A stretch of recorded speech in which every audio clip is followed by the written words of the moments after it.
La marque du professeur.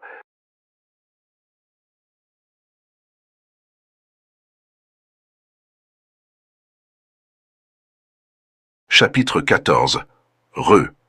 La pluie frappait le lac bleu en bouillon ininterrompu. Sous cette météo furieuse, dans l'obscurité la plus sévère, deux silhouettes féminines, liées par la douleur et déjà sérieusement éprouvées par leur escapade, dévalaient au pas de course un raidillon calcaire. Sous la seule lueur de leurs lampes, elles traversèrent une rangée d'arbres mêlés à des enchevêtrements de ronces et avancèrent encore péniblement sur plusieurs centaines de mètres, jusqu'à discerner une maisonnette branlante. Une faible lumière traversait les carreaux, jouant avec le vent et la pluie. En ces terres de campagne arageoises, l'orage arrivait avec force du nord. Chaque goutte sur les joues donnait l'impression d'une coupure au rasoir. Elles approchèrent enfin du pavillon, perdues loin derrière le lac. Lucie éteignit sa torche. A priori, aucune voiture à proximité, aucun papillotement de phare, y compris sur le chemin qui menait vers la communale. L'utilisation du NTEC en mode GPS avait terminé de vider la batterie. Sans son appareil, Manon se retrouvait nue, seulement armée de sa mémoire à court terme et de sa concentration. Le lieutenant Hennebel m'aide dans une enquête pour retrouver le professeur. Mon NTEC n'a plus de batterie, répétait-elle inlassablement.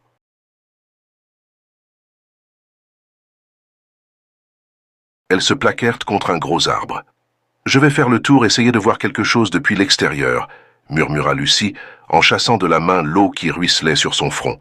« Dans tous les cas, on attend les renforts. Le lieutenant Hennebel m'aide dans une enquête pour retrouver le professeur. Je dois l'attendre ici. Mon NTEC n'a plus de batterie. » Lucie la serra soudainement dans ses bras et se mit à lui caresser le dos. « Vous êtes quelqu'un de bien. J'espère sincèrement que vous vous souviendrez de ça. »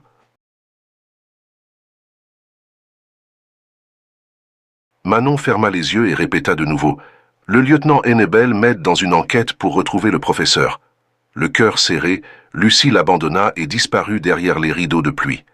Cette fois, pas de boue, mais des bosses de craie gorgées d'eau. Des flaques, des trous, des torchevilles. Il était presque 5h30. Dans 1 heure, il ferait jour. Arrivée à hauteur de la maison, Lucie se colla contre un mur et jeta un œil par la fenêtre aux rideaux jaunis. Un coup de scalpel lui écorcha les rétines. À l'intérieur, un corps étalé sur le sol, du sang partout autour. Lucie mit sa main en visière sur son front.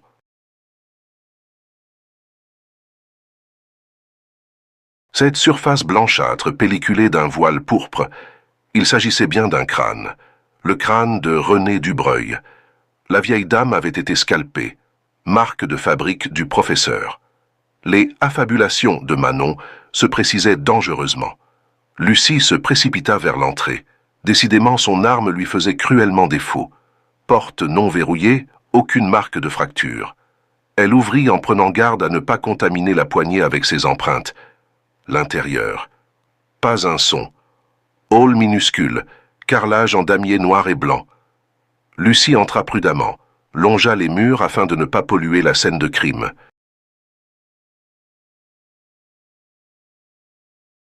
Ses pas abandonnèrent de petites flaques sur le sol.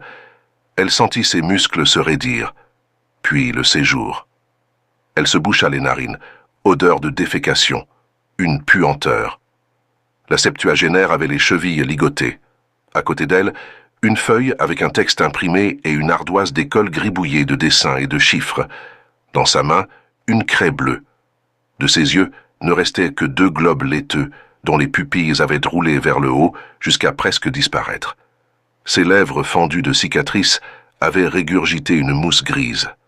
Quant au scalp, réalisé dans les règles de l'art, plus de cuir chevelu.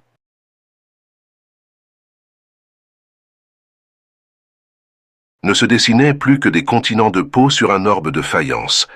Face à l'horreur de ce tableau d'épouvante, Lucie sentit une colère sourde monter en elle. Plus jeune, cette sadique avait torturé ses propres gamines, des jours, et maintenant le monstre d'Arras, son surnom de l'époque, changé ensuite en Diable du Lac, lors de sa sortie de prison et de son installation à Reux, s'était fait assassiner par un autre monstre, bien pire encore, le professeur. Pourquoi ?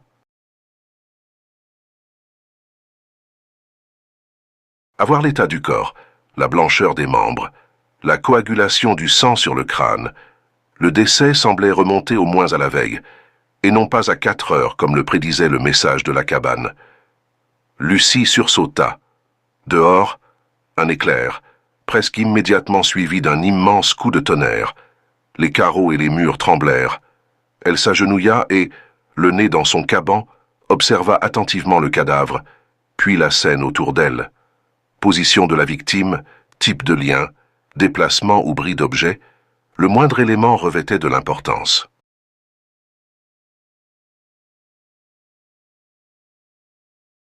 On pouvait lire dans ces informations des comportements, deviner des actions, décrypter des gestes, et ressentir au plus profond de soi-même la violence du crime. Lucie fut traversée par un frisson, un frémissement d'excitation et de terreur. Dans cet endroit isolé, Dubreuil avait déverrouillé sans se méfier. Pourtant, 4 cadenas sur la porte témoignaient de sa crainte envers le monde extérieur. Le tueur lui avait sans aucun doute inspiré confiance. Était-il un familier de son environnement? Le connaissait-elle? S'était-il présenté à elle comme un quelconque représentant, un flic, un facteur?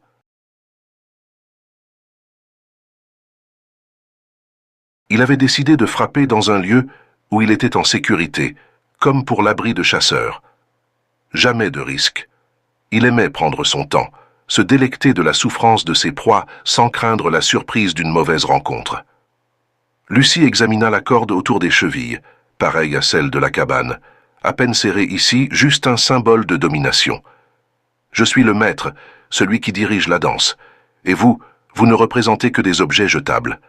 Puis, elle revint au scalp. Le découper, faire racler le bistouri sur l'os du crâne avait dû lui procurer une jouissance infâme. Que pouvait-il bien fabriquer avec ces chevelures?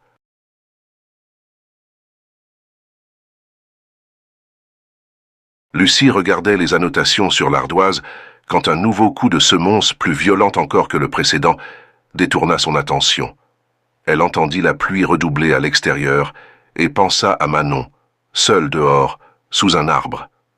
Elle quitta prudemment le théâtre du meurtre. Au moment où elle mit le pied à l'extérieur, elle n'eut pas le temps d'esquiver le bâton qui lui percuta l'arcade sourcilière gauche. Le coup la propulsa dans une large flaque.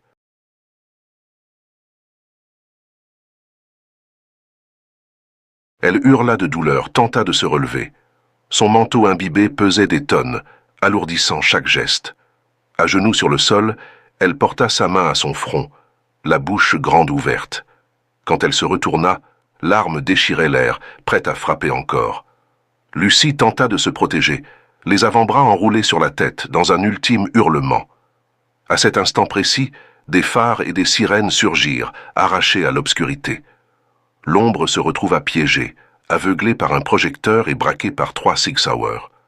Lucie se laissa choir à la renverse dans l'eau, la tête vers les cieux noirs et déchaînés. Elle vivait.